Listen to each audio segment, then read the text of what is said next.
Sir ఇప్పుడు ఈ medical inflation year by year 14% ఇట్లా పెరుగుతుంది కదా. సో అంటే దాని నుంచి మనం సేఫ్ గార్డ్ చేసుకోవడానికి హెల్త్ ఇన్సూరెన్స్ యొక్క ప్రాముఖ్యత ఏంటి? What is your opinion? 100%. అంటే ఎందుకు జనాలు తీసుకోరు health insurance? Is always a doubt for మీ.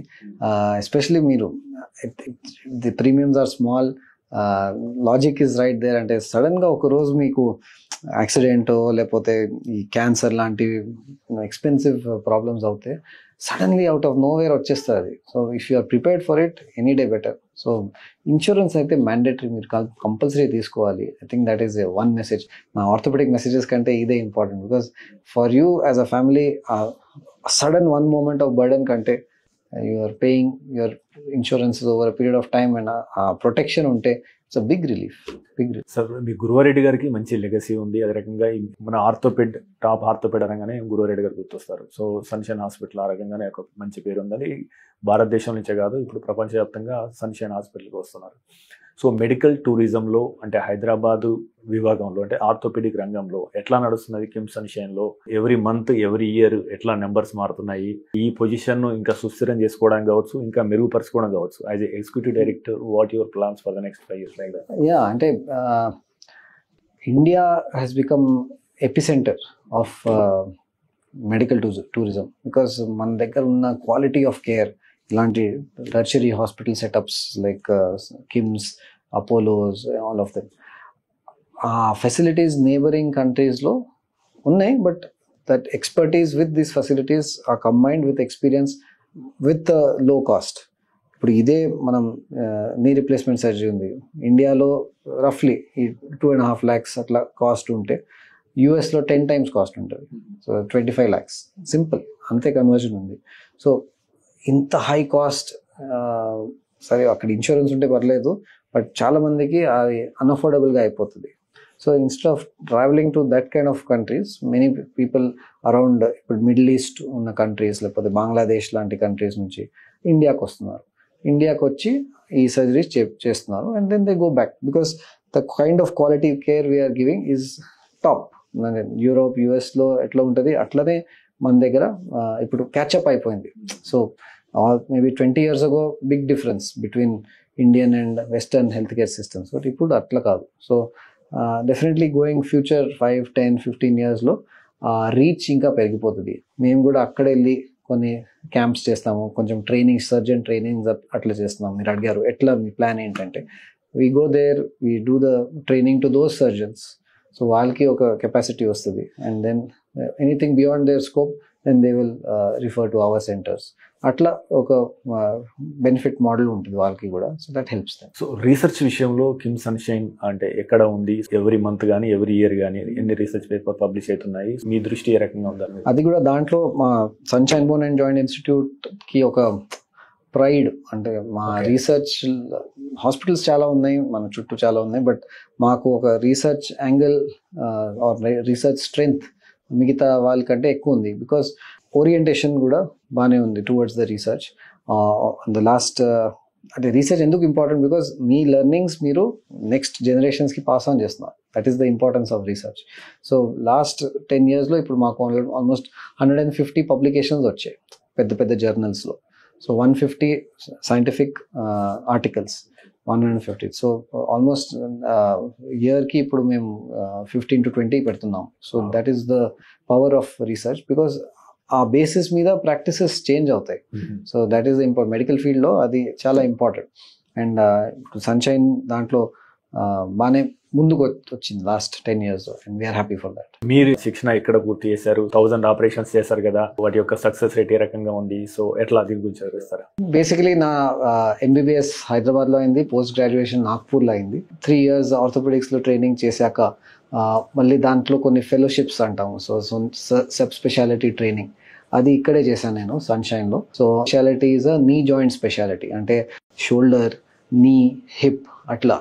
దాంట్లో నేను సబ్ స్పెషాలిటీ చూస్ చేశాను. నీ సబ్ స్పెషాలిటీలో వేరే వేరే టైప్స్ ఆఫ్ సర్జరీస్ ఉంటాయి. ఫ్రాక్చర్ సర్జరీస్ ఉంటాయి, నీ రిప్లేస్మెంట్స్ ఉంటాయి, ఆర్థ్రోస్కోపీ ఉంటుంది. సో ఈ బేసిక్ ట్రైనింగ్ ఇక్కడ తీసుకున్నాను. తర్వాత ఆస్ట్రేలియాలో వెళ్ళి రోబోటిక్ స్పెసిఫిక్ ట్రైనింగ్ అక్కడ తీసుకున్నాను. అది తీసుకున్న తర్వాత మళ్ళీ ఇక్కడే వచ్చి సన్షైన్లో మ్యాక్సిమం ప్రాక్టీస్ చేస్తాను. అండ్ మీరు చెప్పినట్టు ఇప్పుడు మేము 5-6 years back robotic centre start చేసాము. అసలు చాలా ఫ్యూ అంటే ఇటు అటు ఇండియాలో మీరు 6 అట్లా ఉండిన ఆ టైంలో. ఇప్పటి వరకు మీరు ట్రాన్సిషన్ చూస్తే ఇట్స్ అ బిగ్. సో చాలా వచ్చేసాయి, రోబోట్స్ వచ్చేసాయి, రోబోటిక్ సెంటర్స్ మనీ వచ్చేసాయి. దాంట్లో మా కాంట్రిబ్యూషన్ ఏంటంటే మా హాస్పిటల్ నుంచి training, so global centre of excellence అని మాకు ఒక ట్యాగ్ వచ్చింది. అది ఎందుకు వచ్చిందంటే, 1 is the high volume, 2nd is the ability to train. ఇప్పుడు నేను చేసిన రోబోటిక్ ట్రైనింగ్ అంత యూఎస్కి వెళ్ళి ఆస్ట్రేలియాకి వెళ్ళి ఆపర్చునిటీ అందరికి ఉండదు. So that time that was needed. But ఇప్పుడు ఇండియాలోనే ఇక్కడే ఉండి మేము వెళ్ళి నేర్చుకొని హ్యాండ్ హోల్డ్ చేసి రోబోటిక్ ట్రైనింగ్ కంప్లీట్ చేస్తాం. దాని సర్టిఫికేషన్ అంట. ఆ సర్టిఫికేషన్ ఇండియాలోనే అయిపోతుంది. ఇప్పుడు వెళ్ళక్కర్లేదు, ఇండియన్ సర్జన్స్ బయటికి వెళ్ళక్కర్లేదు. So that is the advantage. So this is about mind. And then last 5 yearsలో ఆఫ్టర్ ఆల్ దిస్ ట్రైనింగ్ నా practice primarily knee joint practice అయిపోయింది. సో దాంట్లో నేను knee replacements, revision knee replacements, arthroscopy, so ligament injuries, meniscus injuries, ఇది పని చేస్తూ ఉంటాను. So doctor గారు, అంటే ఈ విభాగంలోకి వచ్చే, అంటే ఆర్థోపెడ్ విభాగంలోకి వచ్చే కొత్త వైద్యులకు మీరు ఇచ్చే సలహా ఏంటి? మీరు ఎందుకంటే యూఎస్ అదే రకంగా ఆస్ట్రేలియాలో ట్రైనింగ్ ఇస్తున్నారు, ఇక్కడ ఇస్తున్నారు కదా, సో ఎట్లా ఉంటుంది నెక్స్ట్ 10 yearsలో ఆర్థోపెడ్ డాక్టర్స్కు? వాళ్ళు ఏ విజన్తో రావాలి, ఎట్లా ఉంటే సక్సెస్ అవుతారు? Orthopaedics is evergreen field. చాలా అంటే అన్ని సబ్ స్పెషాలిటీస్ మెయిన్ ఇప్పుడు సిటీ లాంటి హైదరాబాద్ లాంటి దాంట్లో కొంతమంది సాచ్యురేట్ వర్డ్ వాడుతున్నాం, అంటే so many doctors are there. At the same time Hyderabad కూడా ఎక్స్పాండ్ అవుతుంది, కొత్త ఏరియాస్ బిల్డప్, కొత్త residential colonies. So continuous process ఇది. Everyone will have the work. Orthopaedics లో చాలా వర్క్ ఉంది. నాట్ జస్ట్ పాతకాలం లాగా జస్ట్ ఫ్రాక్చర్ ట్రీట్మెంట్ అని కాదు, సబ్ స్పెషాలిటీ ప్రాక్టీస్ ఆల్రెడీ మనం మాట్లాడాము. సో ట్రెమెండస్ స్కోప్ ఉంది, ట్రెమెండస్ వర్క్ ఉంది, న్యూవర్ టెక్నిక్స్ ఉన్నాయి, న్యూవర్ టెక్నాలజీస్ వస్తున్నాయి. So it's a very growing field. So definitely I would anyone wants to do it as a junior doctor, నేను ఎస్ఏ అంటాను. మీ మామగారు గురువారెడ్డి గారు గురువాయనం అని, మరో గురువాయనం అని చెప్పేసి బుక్కులు రాశారు. సో ఆ సాహిత్యం మీద ఆయన మక్కువ ఉన్నది. మీ brother in law so Anoop Reddy గారు సినిమాలో నటించారు, కొన్ని సినిమాలు. సో మీ యొక్క హాబీస్ ఏంటి? మీరు టైం దొరికినప్పుడు సో ఎంజాయ్మెంట్ కోసం ఏం చేస్తారు? అంటే పర్సనలీ నాకు స్పోర్ట్స్ ఇష్టం. సో నేను టెన్నిస్ ఆడతాను, అండ్ ఏ స్పోర్ట్ అయినా నాకు ఇష్టం, అది చేస్తాను. మ్యూజిక్ అంతా. నేను కూడా ఒక బుక్ రాశాను, ఇది లాస్ట్ 6 months ఈ బుక్ పైన పనిచేసి ఇది చేసాం. బేసికలీ పెరిప్రాస్థెటిక్ జాయింట్ ఇన్ఫెక్షన్స్ అని ఒక బుక్ అనమాట. సో జాయింట్ నీ రిప్లేస్మెంట్ తర్వాత వచ్చిన ఇన్ఫెక్షన్స్ గురించి ఇది బుక్. సో లాస్ట్ 6 monthsలో నేను ప్లస్ నా కాలీగ్ డాక్టర్ మృణాల్ అని ఇద్దరు కలిసి ఇది రాసాము. సో అట్లాంటి చాలా ఉన్నాయి. అంటే టెన్నిస్ ఆడము, బుక్ రాయడం, ఇంకేమైనా చేస్తారా సార్ యాక్చువల్గా? అంటే వరల్డ్ టూర్స్ కానీ? అదే అందరికీ ఇష్టం కదా, వెకేషన్, టూరింగ్, ట్రెక్కింగ్ ఇష్టం నాకు, మ్యూజిక్ ఇష్టం, మూవీస్ అందరికి. బట్ స్పెసిఫిక్లీ అయితే sports, maybe trekking and music. ఇప్పుడు అయితే యువతకు కొద్దిగా అంటే ప్రెషర్ ఉన్నది మానసికంగా, అంటే ఎందుకంటే పేరుతోని పోటీ కావచ్చు, లేకపోతే ఆర్థిక జీవితం కావచ్చు, ఎకనామిక్స్ మిగతా కావచ్చు. సో ఈ ఒత్తిడిని అధిగమించడానికి, హ్యాపీగా లైఫ్ లీడ్ చేయడానికి, how to lead life with happiness అనే దాని మీద మీరు ఎలాంటి సూచనలు ఇస్తారు ఒత్తిడి లేకుండా జీవించడానికి? అంటే కీప్ ఇట్ సింపుల్, అదొకటి. First thing is don't bite more than you can chew. Just don't aim for something and where you are capable of something less. Find your expertise and focus on that particular expertise. Comparisons avoid cheyandi. So that is one thing.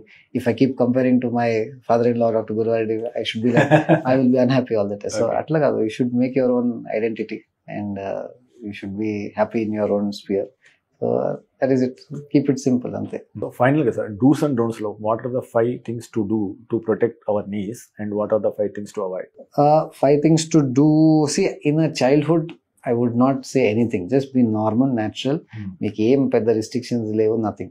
As you grow older and you start having some issues, the do's are do the exercises that are told. Have a healthy diet that is explained by the doctor or the dietitian. Don't sit on the floor cross-legged or squat or do Vajrasana, Padmasana. In yoga also, don't do that. And of course, don't increase your weight, which will add the load to the knee. These 3-4 don'ts and few do's, and That's it. I mean, that will keep your knees healthy. It's not such a big problem to have, but అది వస్తే మీరు early detection and treatment will go a long way in avoiding the surgery. మీరు తీసుకునే అదే మందులు, అదే నాణ్యమైన మందులు, కానీ సగం ధరకే. అవును, మెడ్ ప్లస్ బ్రాండ్స్ పై 50 to 80% తగ్గింది.